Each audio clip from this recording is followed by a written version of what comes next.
জনতা উন্নয়ন পার্টি, জনতা উন্নয়নের স্বার্থে এই পার্টিটা করা। মহিলা প্রেসিডেন্ট হয়ে বর্তমানে রাজ্যে মুখ্যমন্ত্রী হচ্ছে মহিলা, নিজেকে কতটা সুরক্ষিত মনে হয়? সুরক্ষিত নিয়ে প্রশ্ন আছে আমার। যদি সুরক্ষিত থাকতাম তাহলে আরজি করার মতো ঘটনা কেন ঘটলো আমাদের দেশে? কেন আমাদের নদীয়ার পার্শ্ববর্তী অঞ্চলে কেন একটা মহিলা এরকমভাবে ধর্ষণের শিকার হলো? এটা নিয়ে আমার একটা বড় প্রশ্ন আছে।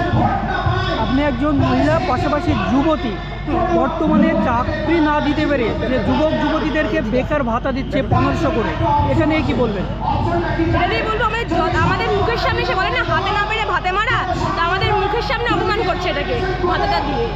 চাকরি না দিতে পারা তো সরকারের ব্যর্থতা, কারণ পুরোটাই সরকারের ব্যর্থতা। কারণ সরকার যদি আমাদের শিক্ষিত করছে, আমাদের স্কুল কলেজগুলোতে সব কিছু করছে, আমাদের পরীক্ষা দিচ্ছে, আমরা চাকরির পরীক্ষা দিচ্ছি, আলটিমেটলি শোনা যাচ্ছে যে না তোমাদের চাকরি নেই, তারা ভাতাতে সুস্থ থাকো। আর যদি না হয় তোমরা চপের দোকান দাও। এটা কি মুখ্যমন্ত্রীর নিদান? আমরা যদি চপের দোকান দেবো তাহলে ওনার ভাইপো কেন আজকে নেতা হয়ে গেল? হিন্দু সম্প্রদায় মুসলিম হয়ে হুমায়ুনের মুসলিম পার্টিতে কেন? রাজনীতি কোনোদিন মুসলিম পার্টি বা হিন্দু পার্টি হয় না।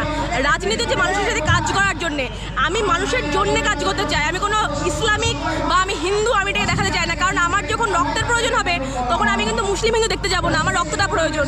আমি এসি ঘরে বসে জাতের বিচার করব, আর যখন আমার দরকার তখন আমি হিন্দু মুসলিম দেখবো না। এটা সব থেকে বড় ব্যর্থতা যারা হিন্দু মুসলিম করে তাদের। বিজেপি হিন্দু সাম্প্রদায়িক পার্টি, আমজনতা মুসলিম সাম্প্রদায়িক পার্টি, তাদের জন্য কি বার্তা দেবেন?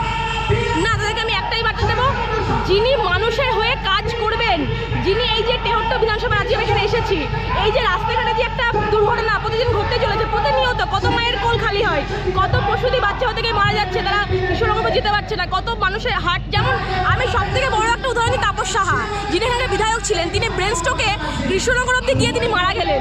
হ্যাঁ, মৃত্যু অবশ্যই বিধাতা বা আল্লাহর হাতে থাকে, অবশ্যই আমি সেটাকে দাবি করবো না যদি মারা গেছেন এটা আমাদের ব্যর্থতা, তা কিন্তু নয়। কিন্তু তাও একটা চিকিৎসা করি কেন আমরা? একটা আশা দেখতে পাই যে না আমরা মানুষকে বাঁচাতে পারবো, সেই বাঁচানোর আশাটা কিন্তু আমরা দেখতে পাইনি। ওই জন্য কিন্তু কৃষ্ণনগর হসপিটাল থেকে মৃত্যুবরণ করতে হলো। আর যদি ওখানে একটা ব্রেন স্ট্রোকের কোনো একটা বড় চিকিৎসার কোনো ব্যাপার থাকতো তাহলে নিশ্চয়ই উনি মারা যেতেন, হয়তো আয়কল হয়তো বাঁচতেন উনি। এই জন্যে আমার বয়স কিন্তু খুব বেশি না, আমার বয়স খুব কম। আমি এই বয়সে রাজনীতিতে এসেছি কিন্তু তাদের মানুষের ভরসাটা দেওয়ার জন্যেই, যে আপনারা যদি আমার পাশে থাকেন আমি অবশ্যই গিয়ে বিধানসভায় যদি কোনোদিন আমি দাঁড়াই বা আমার দলের কেউ যদি দাঁড়াই, আমি সেই আওয়াজটা কিন্তু তুলতে পারবো। তাই আমাকে যদি কেউ ভরসা করে থাকে, তারা যদি অবশ্যই আমজনতা উন্নয়ন পার্টির পাশে থাকে।